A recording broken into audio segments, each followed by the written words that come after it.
Nuclear War Survival Skills, Chapter 9, continued, page 83. In moderation, since a person eating high-protein foods requires more water than is needed when consuming an equal number of calories from foods high in carbohydrates. Expedient processing of grains and soybeans. Whole kernel grains or soybeans cannot be eaten in sufficient quantities to maintain vigor and health if merely boiled or parched.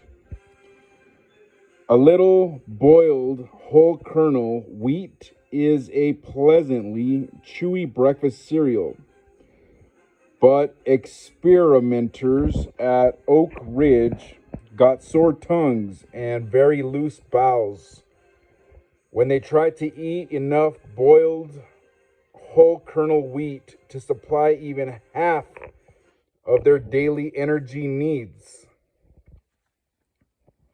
Some pioneers, however, ate large quantities of whole kernel wheat without harmful results after boiling and simmering it for many hours. Even the most primitive peoples who subsist primarily on grains grind or pound them into a meal or paste before cooking. Rice is the only important exception. Few Americans know how to process whole kernel grains and soybeans, our largest food reserves, into a meal. This ignorance could be fatal to survivors of a nuclear attack. Making an expedient metate, the hollowed out grinding stone of Mexican Indians, proved impractical under simulated post-attack conditions. Pounding grain into meal with a rock or a capped solid end piece of pipe is extremely slow work.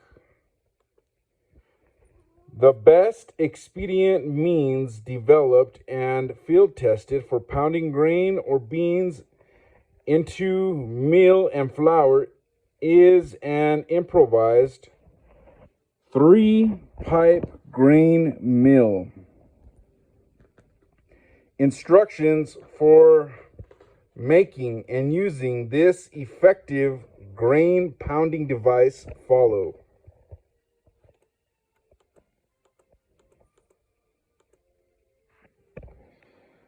Improvised grain mill.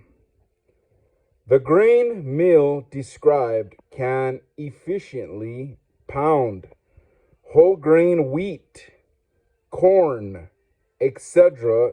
into meal and flour, thereby greatly improving digestibility and avoiding the diarrhea and sore mouths that would result from eating large quantities of unground grain.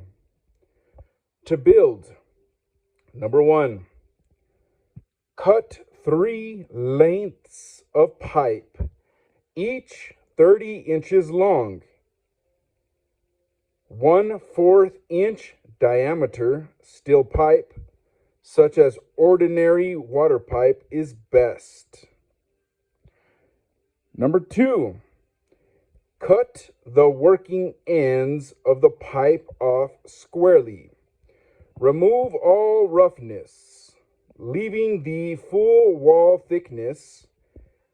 Each working end should have the full diameter of the pipe. Number 3, in preparation for binding the 3 pieces of pipe together into a firm bundle, encircle each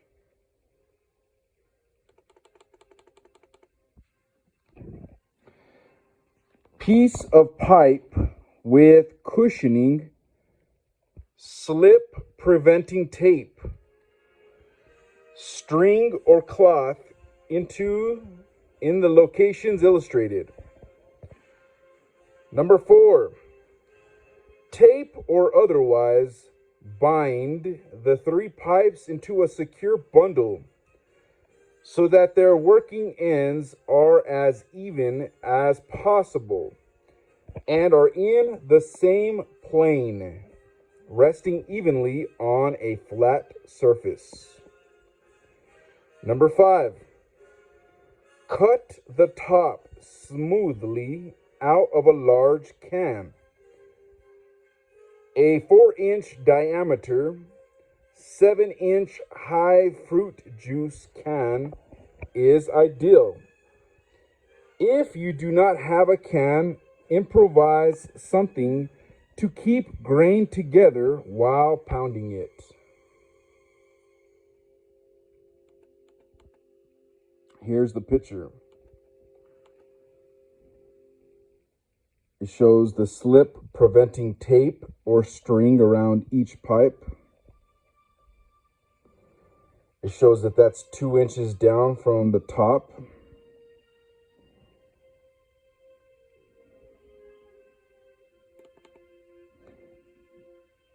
It shows the length of the pipes in total was 30 inches.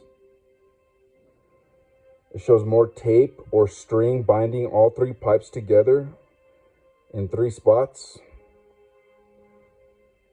As you can see, it's also 2 inches from the bottom as it was from the top. And the middle piece was 8 inches from the bottom.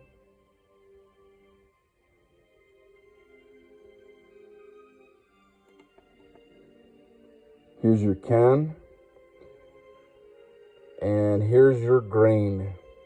1 inch of grain in a can resting on a hard, smooth, solid surface. Page 84. To make meal and flour. Number 1. Put clean, dry grain, 1 inch deep, in the can. Number 2. To prevent blistering your hands, wear gloves or wrap cloth around the upper part of the bundle of pipes. Number 3.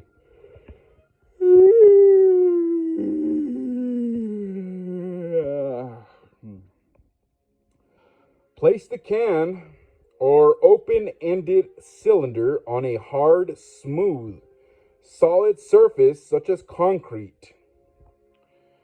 Number 4.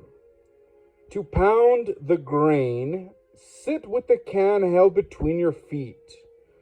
Move the bundle of pipes straight up and down about 3 inches with a rapid stroke. Number 5. If the can is 4 inches in diameter, in 4 minutes you should be able to pound a half pound, which is 1 cup of whole kernel wheat, into 1/5 pound of fine meal and flour, and 3/10 of a pound of coarse meal and fine cracked wheat.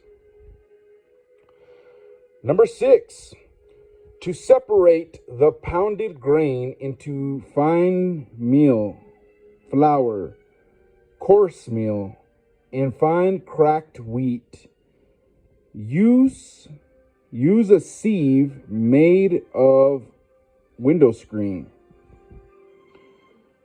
Number 7. To separate flour for feeding small children, place some pounded grain in an 18 by 18 inch piece of fine nylon net. Gather the edges of the net together so as to hold the grain and shake this bag-like container. Number 8, to make flour fine enough for babies, pound fine meal and coarse flour still finer and sieve it through a piece of cheesecloth or similar material. As soon as fallout decay permits travel, the grain grinding machines on tens of thousands of hog and cattle farms should be used for milling grain for survivors. It is vitally important to national recovery and individual survival to get back as soon as possible to labor-saving, mechanized ways of doing essential work. In an ORNL experiment, a farmer used a John Deere grinder mixer powered by a 100-horsepower tractor to grind large samples of wheat and barley. When it is used to grind rather coarse meal for hogs, this machine is rated at 12 tons per hour.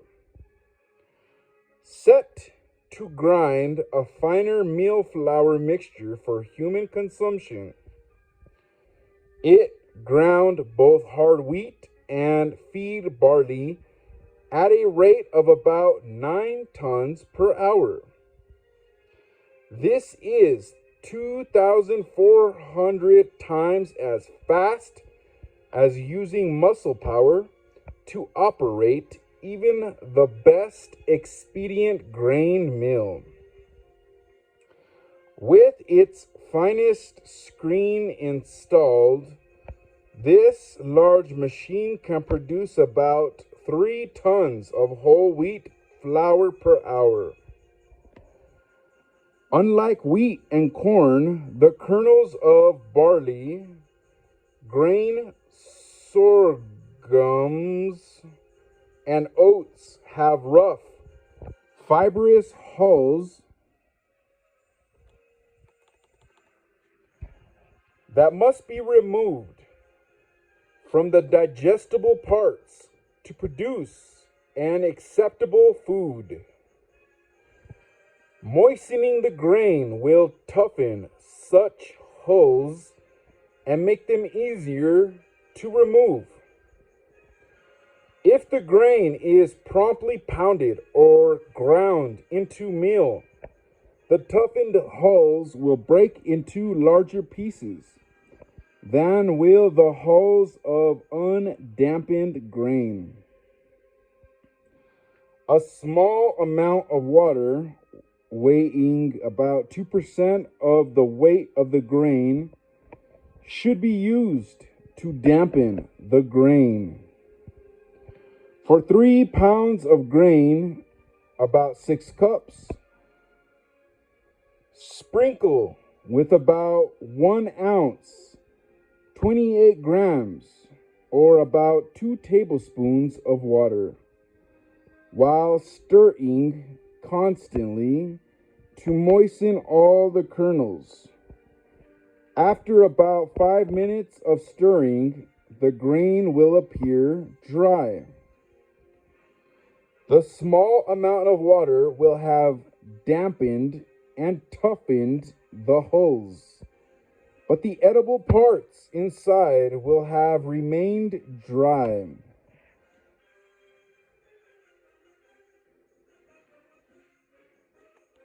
Larger pieces of hull are easier to remove after grinding than smaller pieces. One way to remove ground up hulls from meal is by flotation. Put some of the meal hulls mixture about 1 inch deep in a pan or pot. Cover the mixture with water and stir. Skim off the floating hulls, then pour off the water and more hulls. Sunken pieces of hulls that settle on top of the heavier meal can be removed with one's fingers as the last of the water is poured off. To produce a barley meal good for small children, the small pieces of hulls must again be separated by flotation. Figure 9.1 illustrates sieving fine, dry barley meal and the smaller pieces of hulls from the coarser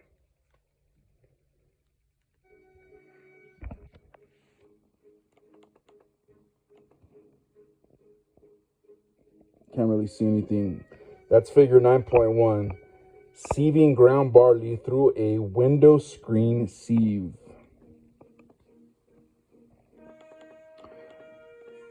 Page 85. Meal and the larger pieces. The sieve was made of a piece of window screen that measured 20 inches by 20 inches. Before its sides were folded up and wired to form an open-topped box. To lessen their laxative effects, all grains should be ground as finely as possible, and most of the hulls should be removed. Grains also will be digested more easily if they are finely ground. The occupants of crowded shelters should be especially careful to avoid foods that cause diarrhea. Cooking with minimum fuel. In areas of heavy fallout, people would have to remain continuously in crowded shelters for many days. Then they would have to stay in the shelters most of each 24 hours for weeks. Most shelter occupants soon would consume all of their ready-to-eat foods. Therefore, they should have portable, efficient cook stoves. A cook stove is important for another reason: to help maintain morale. Even in warm weather, people need some hot food and drink for the comforting effect and to promote a sense of well-being. This is particularly true when people are under stress. The bucket stove pictured on the following pages, figures 9.2 and 9.3, was the most satisfactory of several models of expedient stoves developed at Oak Ridge and later field tested. Bucket stove. If operated properly, this stove burns only about a half pound of dry wood or newspaper To heat 3 quarts of water from 60 degrees Fahrenheit to boiling. Materials required for the stove: a metal bucket or can, 12 to 16 quart sizes preferred. The illustrations show a 14 quart bucket and a 6 quart pot. 9 all metal coat hangers for the parts made of wire. To secure the separate parts of the movable coat hanger wire grate, 2 feet of finer wire is helpful. A 6-inch by 10-inch piece of a large fruit juice can for a damper. Construction: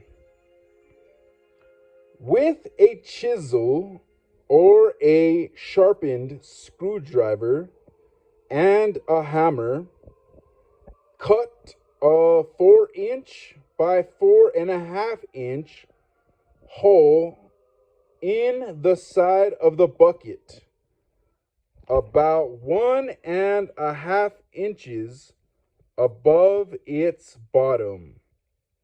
To avoid denting the side of the bucket when chiseling out the hole, place the bucket over the end of a log or similar solid object.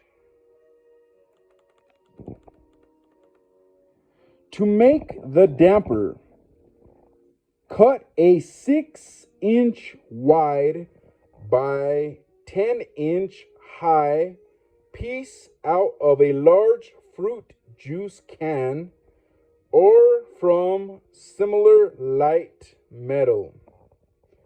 Then make the 2 coat hanger wire springs illustrated and attach them to the piece of metal by bending and hammering the outer 1 inch of the 2 6-inch long sides over and around the 2 spring wires. This damper can be slid up and down to open and close the hole in the bucket. The springs hold it in any desired position. If materials for making this damper are not available, the air supply can be regulated fairly well by placing a brick, rock, or piece of metal so that it will block off part of the hole in the side of the bucket. To make a support for the pot, punch 4 holes in the sides of the bucket, equally spaced around it and about 3.5 inches below the bucket's top. Then run a coat hanger wire through each of the 2 pairs of holes on opposite sides of the bucket. Bend these 2 wires over the top of the bucket as illustrated so that their 4 ends form free-ended springs to hold the cooking pot centered in the bucket. Pressure on the pot from these 4 free-ended sliding springs do not hinder putting it into the stove or taking it out. Bend and twist 4 or 5 coat hangers to make the movable grate best made when with the approximate dimensions given in figure 9.2.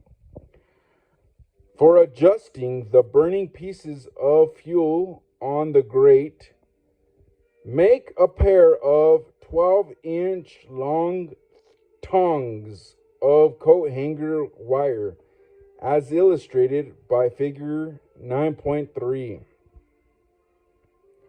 To lessen heat losses through the sides and bottom of the bucket, cover the bottom with about 1 inch of dry sand or earth. Then line part of the inside and bottom with 2 thicknesses of heavy-duty aluminum foil if available. To make it easier to place the pot in the stove or take it out without spilling its contents, replace the whole bucket handle with a longer piece of strong wire. Operation. The bucket owes its efficiency to, number 1, the adjustable air supply that flows up through the burning fuel. Number 2, the movable grate that lets the operator keep the maximum amount of flame in contact with the bottom of the cooking pot. And number 3, the space between the sides of the pot and the inside of the bucket that keeps the rising hot gases in close contact with the sides of the pot. In a shelter, a bucket stove should be placed as near as practical to an air exhaust opening before a fire is started in it.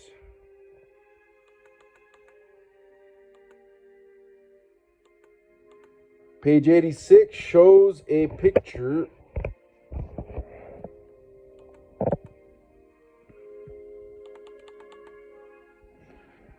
figure 9.2, a bucket stove with adjustable damper and movable wire grate. Obviously, since it's in black and white, it's hard to see, but it says something about operating this stove only near openings where either natural or pumped ventilation is causing air to leave the shelter. Do not operate in a closed structure.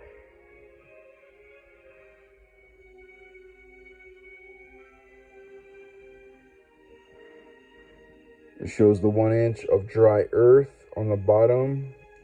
It shows the aluminum foil. It shows the pot support wire. It shows damper 8 inches wide. Shows a hole, shows a picture of the bucket in the end of wire spring.